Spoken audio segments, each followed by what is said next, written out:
you.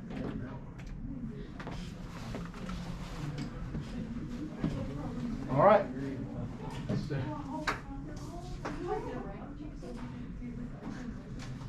soon as class starts, everyone. Y'all ready to get started? Since Nathan has a game at 1 o'clock, we're all getting out at 1, so y'all thank Nathan, pat him on the back on the way out. Don't hit Logan's arm though. That will not feel good. That sucks, dude. Sometimes it is what it is. They're still paying you though, aren't they? Oh, yeah. That's all that matters. All right, I need to back up just a little bit, just because it's been like almost a month since the last time we took any kind of notes. So I think when we left off a long time ago, and it had to be like Snowden. Well, we talked about the wind erosion, and then we have like the three same kind of mechanisms. The mechanics of it is that the wind blows, it detaches the soil, picks it up and moves it somewhere, and then it settles where it's deposited. Same mechanics as water erosion. However, there are different, like I guess, within those mechanics, we talked about saltation, this being the little bouncing. We have soil creep, where you kind of watch like soil kind of move across a surface, or like, I guess maybe like, if you were like at a beach. This is where I see, when I think about soil creep, I think about like at a beach where the soil just kind of moves and eventually forms a dune. And then the soil that's left in the air. Now remember this illustration. We lose about 300 tons of soil per acre per year. Causes us some problems with our production because it can kind of abrade the skin. Think about sandpaper coming across your tomato crop, or some other soft, fleshy tissue kind of fruit or vegetable. If it gets deposited somewhere else, like it can be expensive to remove that. Like we have this problem on the beach. Like I'm from the Mississippi Gulf Coast. Like every once in a while, they have to come and pick that sand up out of the road, put it back in the beach, just so that it can go back in the road. So that's an incurring cost that they have to do with this thing, that they really don't have much of a solution for. Because sand can be fine and it'll make its way in places you didn't want it to make it into. We talked about velocity, turbulence, some roughness, some of the factors that are going to influence that soil erosion. Someone mentioned that soil moisture weighs the soil down. So that's why it's important to kind of keep our soil moisture so that we can minimize our wind erosion. Tree breaks and wind breaks. So let's say that we had trees that were 10 feet in height as a wind break. How much area is protected from that wind erosion? 100 feet, right? So 10 times the height of our tree. If we had just grass up there, how much,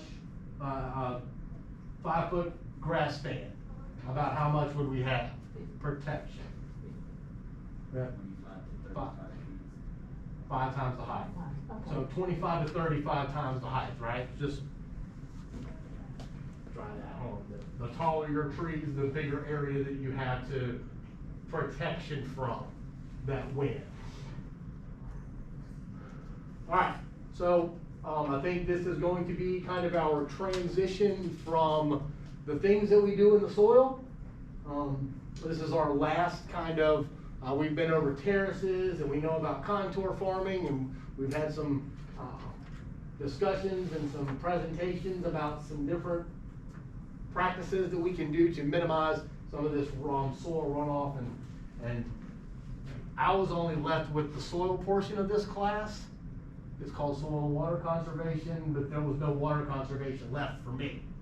So we'll be talking about that water conservation to complete this out. But the transition is going to be the most important thing that you can do, the biggest tool in your toolbox to minimize soil erosion is going to be cover crops, right? Cover crops have a ton of benefits. I mean, this, like I've only got like 10 or maybe 10 up there. This is not a cover crop class. We could probably spend a whole class, at least a half of a semester, just going over cover crops and the things that we can do with them. We'd have Kenny Pierce come in. He would talk about cover crops, and he would do that for the second half of the class. So this is a whole discipline in its own, cover crops. One of the biggest things about cover crops is going to be that some of those have this atmospheric nitrogen fixation. And so, again, as I was talking to my soil chemistry class, going along with this carbon sequestration, that plants are pulling carbon dioxide out of the atmosphere, because that's how they conduct photosynthesis, and then storing that in the roots. And so if you have your whole field pulling carbon dioxide out of the atmosphere, putting some oxygen back, and sequestering that carbon. So this is going to be one of the biggest tools that you will probably be using as land manager, and one of the most effective. It's got some improvement for the soil tilth. Remember, we're trying to improve our infiltration, because if water infiltrates, it doesn't run off, right? So if we can get water in the soil, it's not in the ditch. And then there are some of those that we can use that are going to have some of this allelopathy, or they can break up disease and pest cycles. And some of them are pretty. Some are actually very colorful. Buckwheat and hairy vetch has these purple flowers. Mustards and brassicas are yellow, and like this. So there's all these positive things that you can do with these cover crops. We typically kind of break those into 3 classes. One being our grasses, so ryegrass, annual ryegrass. We have our legumes, which are going to be our nitrogen fixers, and then our brassicas. And so the brassicas have made this kind of, they've come on the scene because they have the potential for the soil compaction to break that up, and that they have these, they can suppress these pests and pathogens and other winter weeds. So, yep. Like a mustard. Okay. So like mustard greens, turnips, broccoli, kale. So like our cool season vegetables. I don't know that we would be planting broccoli in our fields, but you can plant mustards, and if you cut them early enough, then they won't. Turnips. So all of those things. So like when we talk about those brassicas, they're a species of plants. My grandparents grow a lot of those things in their garden. Not that we would be planting our whole field of turnips, because that could be a cash crop too, right? Some people, I didn't fall off a turnip truck. So some people do grow those vegetables for their subsistence, but there are some of them that we can use that we may not grow for a cash crop. Typically, you won't grow your cover crops for a cash crop. They provide some extra benefit because they're covering the soil. But that's kind of the biggest thing with these brassicas. So that's what separates the 3 of those, is that our grasses are going to have like this extensive root system that is going to scavenge nutrients. Our legumes are primarily for fixing nitrogen, and then our brassicas are pretty, and that they will reduce compaction and have some, they provide like a biofumigant. So they may have a role in some other system. I'm not sure how that could be, but I guess as I was thinking over spring break, the thing students want to know the most is, where do I apply this and how? And what's the answer? And we're all looking for the answer, but there is no yes or no. Like, there is no plant this plant. I used to hate going into my professor's office and asking him to knock on the door, ask a question, and leave knowing less than when I showed up there, right? There's nothing worse than going or emailing someone and not getting an answer, or asking a question and then be like, well, it all depends on pH and and all this other stuff. It's like, great. So as instructors, educators here, it is our goal to give you the tools, and then you will eventually maybe apply those at some point in time. I can't tell you to plant brassicas in your field and tell Annalisa to plant brassicas too. It just may not work for the same thing. So to introduce everyone to the possibilities, and then you get to pick and make your own. That's something I didn't know as a student. I didn't realize that technically my answer is the answer. As long as it's not wrong, then it's right. Like applying 240 pounds of phosphorus per acre. That's wrong. That was from class earlier. As I mentioned, nutrient scavengers, but something to kind of pay attention for with these grasses is that they have a greater carbon to nitrogen ratio. And when I say greater, we're talking maybe 20 to 30 to 1. So a carbon of, let's say 25, and nitrogen of 1. So because they had that greater carbon to nitrogen ratio, there might be some immobilization. But you're going to have the nutrients that they scavenged in there. It just might take longer for them to release them back to the soil. And then also that there's this shoot to root ratio. And so here we see that we have our roots that are growing down. We have this extensive root system, and then we have shoot growth on the top. And we know that if we have more shoot growth, we would have more root growth. But our legumes are kind of more flat and kind of prostrate and growing out rather than they are growing up. So they would have a greater root to shoot ratio. Hopefully I'll be able to explain that a little bit better. But then we're going to have more top growth with our grasses. So you might see ryegrass in a field get this high, maybe hip high. Anyone walk through your pastures at home and you're like wading through it, right? So we have a greater shoot to root ratio, whereas we would have a different for our legumes.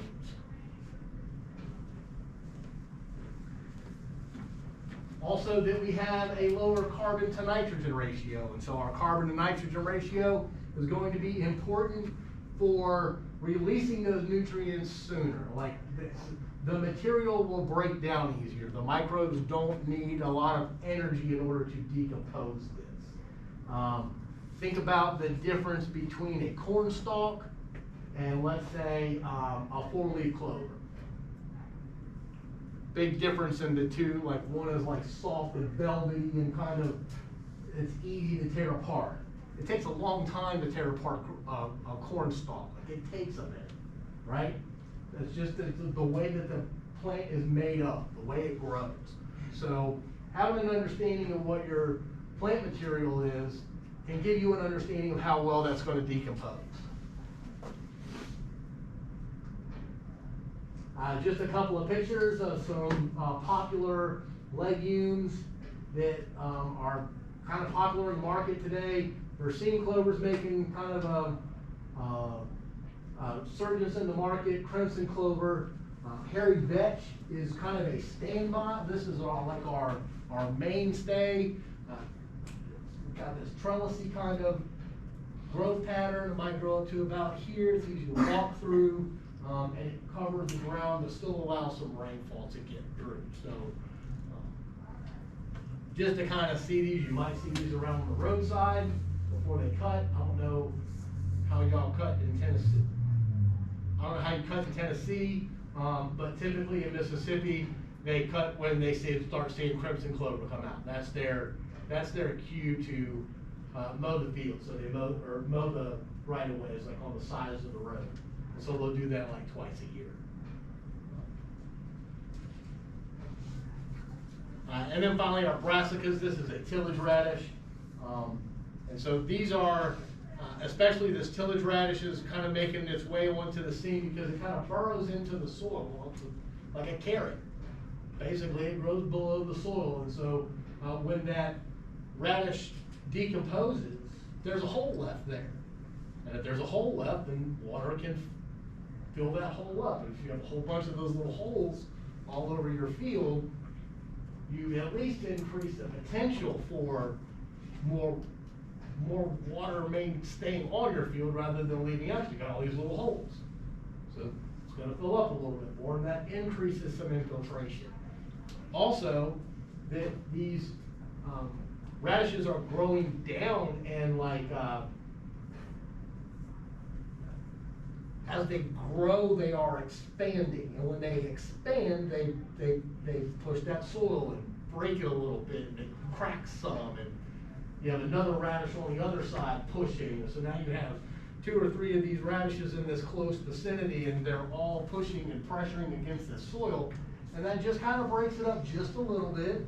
They have some little root hairs that move out and kind of make a little channel, a little micropore, and they're breaking it a little bit, and it cracks and it fractures, and more water can get in there. So you get this tillage effect from growing this. It has that allelopathy. It's got this biofumigant. Primarily they're using this for nematodes that chew on the roots of our vegetables that are high dollar crops. They have some colors. Mustards are really yellow, and you can see them in the field, and then there's nothing better than driving down the road and seeing just that yellow kind of marigold color just all the way, like, oh, thank you so much.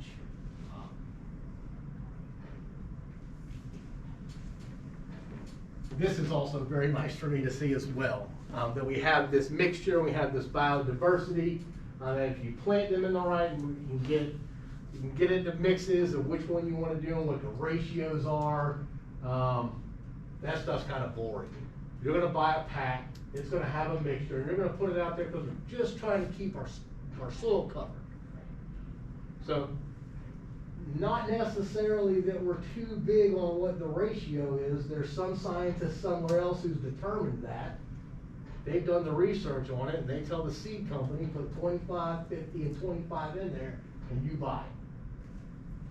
But to have an I guess the thing that I personally didn't like about the mixes is that we have this grass in there, this ryegrass, that kind of offsets our carbon to nitrogen ratio. And so some of the data that I look at and I go, yeah, but you're not gaining the yield or the nitrogen input in the spring because you have this grass in there. But they are increasing that root surface area and scavenging more nutrients, and eventually it will break down. So we put legumes in there to offset that carbon to nitrogen ratio, balance that out a little bit, and so now those materials start to decompose a little bit better. So if you're looking at mixes, right off the bat, it might not look like this is a great thing compared to just like a hairy vetch or a crimson clover. But don't worry, they're doing a lot of research on it. There are people out there that swear by these things. We're getting that increased biodiversity, we're getting a different root system, and we're getting different decomposition rates that are putting that organic matter back into the soil.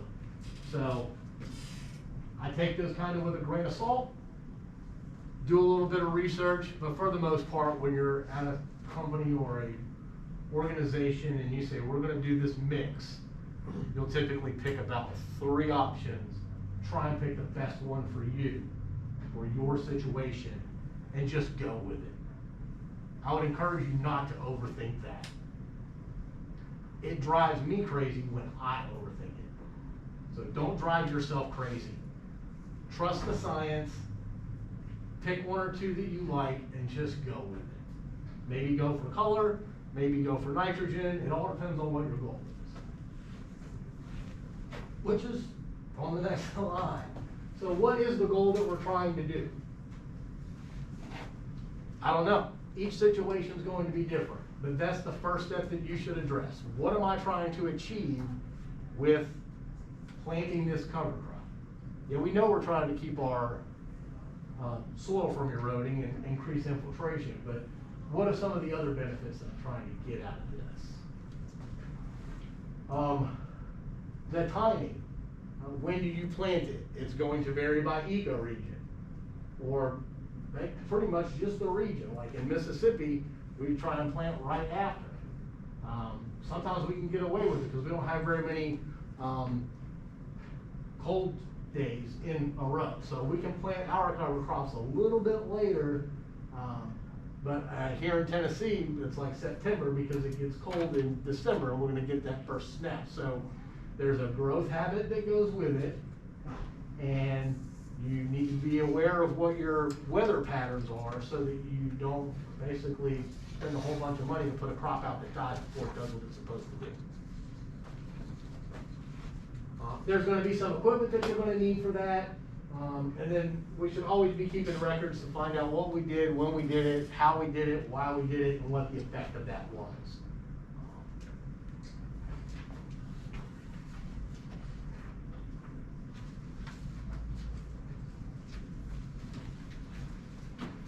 I still have a problem with this number of 20 to 24 to 1, but someone that has many more books written than I do, this is what his number was, and I'm going to trust him. One of the well-respected soil scientists of the industry, and I'm not going to argue with him. But it's about 24 to 1, and so nitrogen provides this energy source for these microbes to be able to decompose this material, and so somewhere between 20 to 1 and 29 to 1 and 30 to 1, I guess that would be right in the middle, but we would have this, it's even. We don't have mineralization and we don't have immobilization. So, but at 20 to 1 and below, we would have a net mineralization. Below 20 to 1, you have a net mineralization. Above 30 to 1, you have a net immobilization. And the reason is, as I was explaining in my soil chemistry class earlier, we grow a corn crop that's 57 to 1, and we apply our nitrogen in the in the spring when it's time to apply it, and the microbes need some of that nitrogen that we apply. And so you tell them, hey, you need to go out and put 200 pounds of nitrogen out there, and they expect a yield result from that, and when it doesn't happen, they go, what? Hey, you told me, because that's what people, they always want to go, you did this to me, yeah, how dare you, I'm paying you good money to tell me what to do, and I did what you told me to, it doesn't work. Because that carbon to nitrogen ratio is so high, those microbes immobilized some of the nitrogen in order to decompose this material. Down here, it's going to mineralize that because there's not as much carbon there, they don't need to break it down as much, right? Because our legumes and our clovers are very soft and succulent. You rip those really easy. It's easy for the microbes to digest it. They like that first. It's soft and it's got some moisture. It's really good. Corn, not so much. It's dry. It's woody. It's stemmy. It's difficult to break down.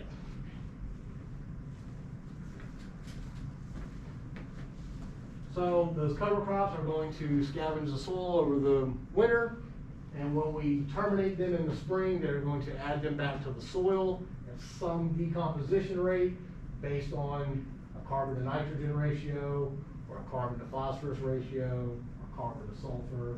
She just started falling asleep on me. Rather than telling her this, I've been just carbon to carbon to carbon to carbon. Here's a look at those tillage radishes.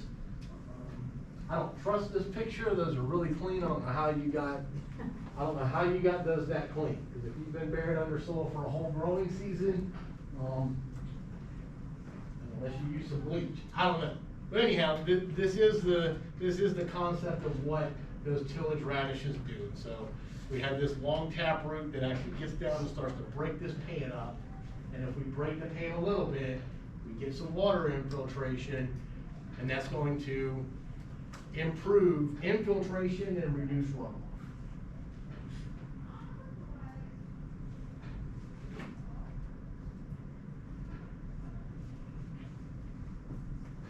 The timing, there are cool season and warm season, and it just all depends. I have not had much interaction with warm season because during that time we're planting our cash crop. We're trying to grow that. We have already terminated our cool season species, and now we have something on our farm that is making us money.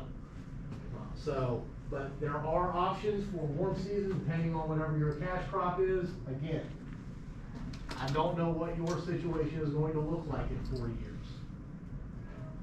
Here are some options for you to pick from that will benefit your situation in 4 years. Kind of what that looks like. How are you going to drill it? Are you going to broadcast it? Things to take into consideration: seeding rates. Are you going to flail mower it? Is it roller crimper? Are you going to spray it? In Mississippi, we just spray Roundup. Deal with it later. Effective, efficient, might not be environmentally the best. So think about those things. Think about those things when you're planning out how you're going to do this. And then if you ever get to that point, you want to make sure that you terminate your crop before it gets to seed. So right at about flowering, because that is when the most nutrients have made it up out of the soil. It's not taking up many more nutrients. It's now starting to put those into reproduction. So that's when the most nutrients are in the plant, because it's stored all that up. You terminate it, it decomposes, and then adds that nutrient back to the soil. And on time.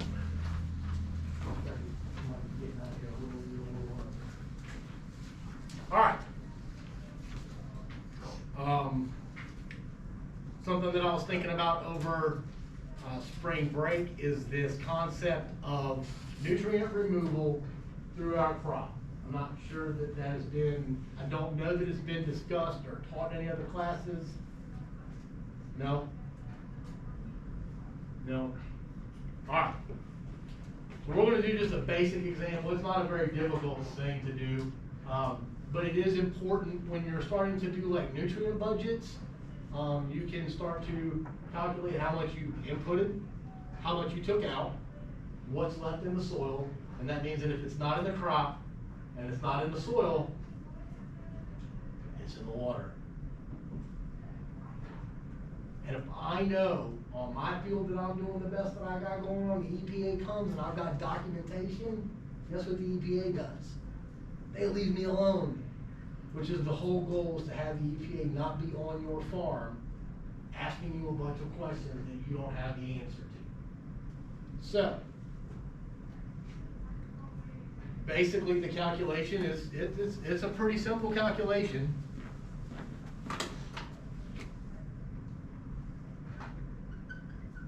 Biomass times nutrient percentage, and you can do this for any of your nutrients. You take a sample, or you carve. Anybody do hay? Anyone? So every once in a while you'll send it off for a nutrient analysis, right? Just to know what's in there. And so then you can start to know what the nutrient content of this hay bale is, and that's a whole nother mathematical class.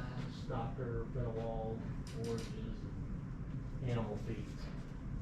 So we'll take our dry matter biomass, about 4,000 pounds for a cow feed, and we have about 3.5% nitrogen. This is where you would get this from the plant tissue analysis report. You'll take a sample, it'll send you back and say 3.29% nitrogen. But just to give a simple example, and that 50% of that is going to be plant available nitrogen. All right? When we do that math, it comes up to about 70 pounds of nitrogen. This is the 70 pounds you don't have to buy at the co-op. unless you've been growing continuous corn, this 70 pounds is now gone. Probably some of the fertilizer that you put out too, because you've got continuous corn at 57:1. That carbon ratio is high, nitrogen ratio is low. So any nitrogen inputs into that system, the microbes are going to take, because they have to break this carbon in. So what is DM, dry matter? The dry matter? Dry matter. Yes, ma'am.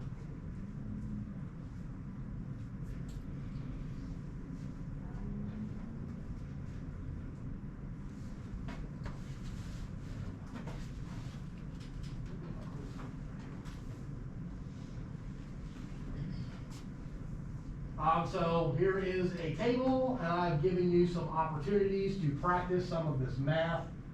I guess we can do, let's do the first one. So we have this mark. Maybe this one.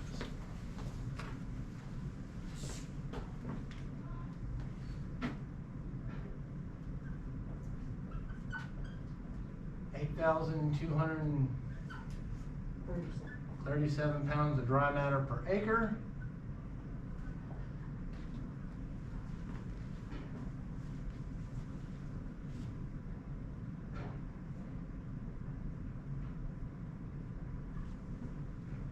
And we have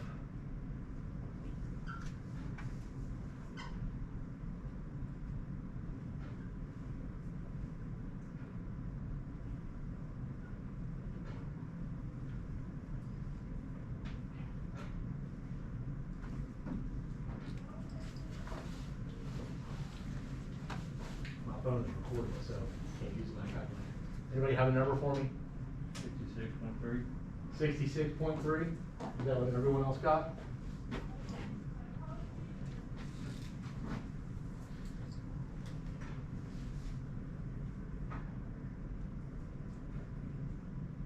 Got it, Andrew? Is that what, 66.3?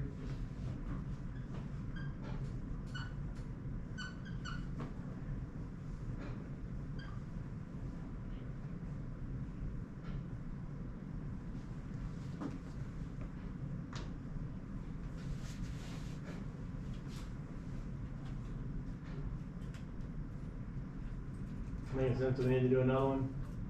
Hannah? Okay.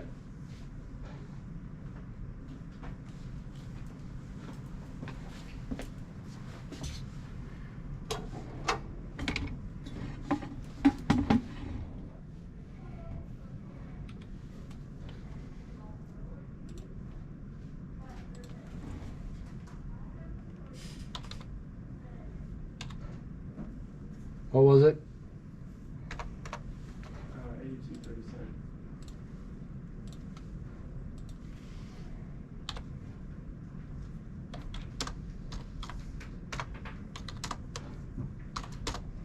And 1 divided by 100, 1.61 divided by 100 is 0.0161.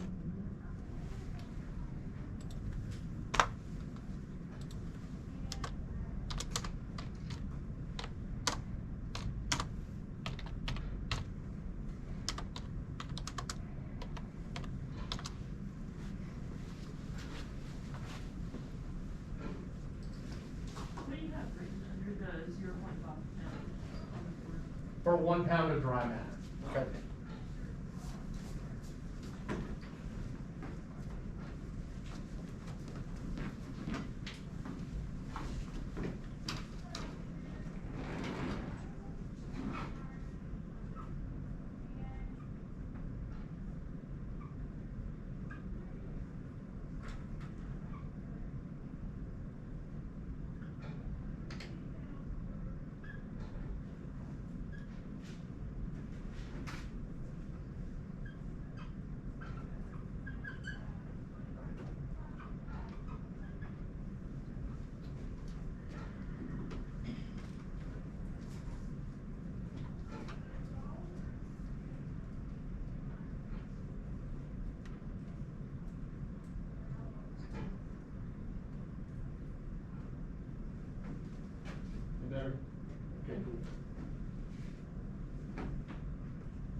And so like, Where does the 0.5 come from?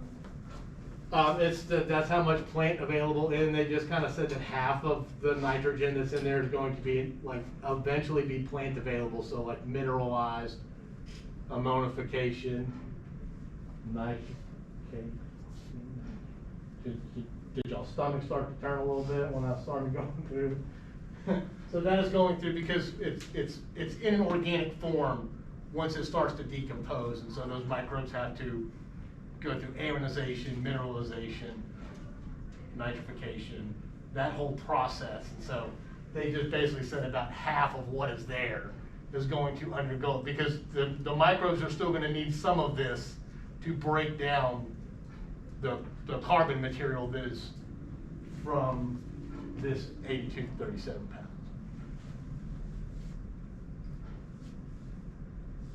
And so this is something that you can do. We really wouldn't do this plant available in, because that's part of the conversion that goes back into the soil. So if we weren't to do this, there would be 122.6 pounds of nitrogen in the plant material that we removed. So if you applied 200 and you removed 122, and there's whatever is in the soil, the rest is somewhere else. That is how you are able to tell how efficient or effective your system is. And no one's taught y'all that yet, have they? It's okay, you know. I don't want you to leave not knowing. I don't want you to go, you came from Tennessee Tech and you had soil and water conservation and blah, blah, blah, blah, blah, and you don't know this? That gives Tech a bad name. Also doesn't make you feel very well either, because you're like, I paid all this money and they didn't tell me the one thing that so might try to incorporate some of that in, but this kind of calculation is how you would determine the amount of nitrogen or the nutrient that is in 1 acre that was removed from the plant.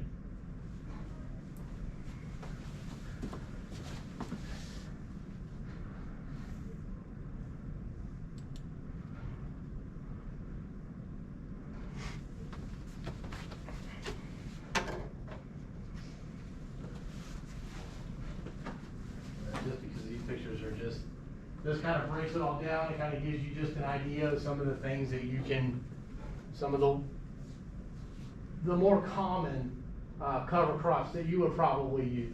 Sorghum, Sudan grass, maybe not so much. Buckwheat is real good for attracting pollinators. It's got this nice white flower, grows really quick, covers your soil very fast. It's gonna have some nitrogen to it. And then just to kind of sum this up is that we got biomass. We're gonna fix and add nitrogen, and then we're suppressing pests and adding them to plants. So this is probably going to be your most effective tool to minimizing soil erosion. Like as I was thinking about it, we really don't have 12 to 20% slopes in Tennessee, or do we? Some places, Isaac's like, yeah, my house. But we're not farming on those. So the terraces and the the bench terraces and things like that, it may be okay. Like the grass waterways might be something that you would use, but this cover crop thing is going to be the one. That's going to be the easiest, simplest, most effective, and the bang for your buck. So we're going to have an exercise, I guess in assignment 2, where you're going to get to see how much you actually did make by planting these cover crops that are safe versus soil erosion with bare soil. That's going to go along with the universal soil loss equation. Like, I got to try and find a way to make it applicable for y'all. I wasn't left with much. So that's kind of where I'm at with that. Like, I want to be able to make sure that you took something from this class other than notes. All right? Nathan's got a baseball game to get to. Y'all have a good day.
We could be here all, that's a whole class.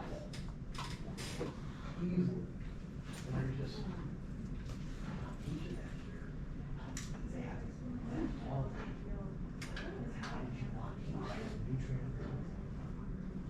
I know, right. Or how to put that back in there, or any of them. It's math, it's not difficult.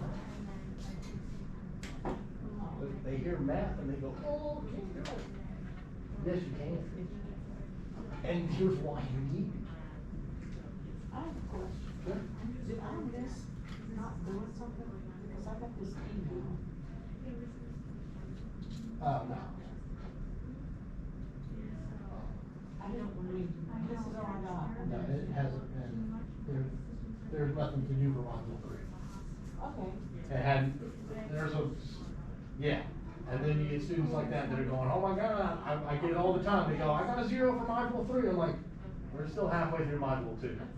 So there's something in the way that I set up the grade book, Okay. it gets in or it doesn't get in, or I exclude it and I have to include it, and I'm still learning the Okay, I little was- nuances because I'm going- and tricks. I mean, you've done everything you're supposed to do.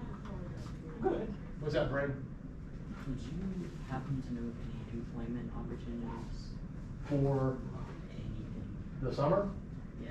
Perfect, because I do have one. Alright. Absolutely do. Cool. What is it? So I am gonna be doing, some research on soil health. Basically just gonna be growing grass and cutting it. And, I mean, it ain't hard. Yeah, yeah. Cool. Quit my current job. Okay. Because it sucks. Okay, cool. Let me get I need to look at my budget and see what that is, so that way I can tell you what it is. And if we need to find any other supplement income for, like, I don't know if it's 20 hours a week or 30 hours a week, and if you need 40, then we can find another way to get 10. It doesn't have to be a lot, just a little bit, because I can do like DoorDash or something. I'm just wanting something to do. To do, sure, that works perfect, because I was just like, I need to send out an email to try and recruit a student worker, so that will work. I will get an email sent to you today, and figure out how we need to go about getting that started, or when that starts, and whatever that looks like, so, perfect, thank you so much, that Thank helps you. me out a million. Helps me out too. Cool, that's what this is all about. What's up, Andrew? Good. I'm just getting everything together. Trying to get my life back together. Hey, hey, it happens, dude. I was trying to get mine the same way, man. Crazy stuff. You good? Yes, sir. All right, man, if you ever need a ear to hear, brother, I got you. Also, I got 2 of them actually. So, I appreciate it. don't ever hesitate to stop by and say, hey. For sure. Cool.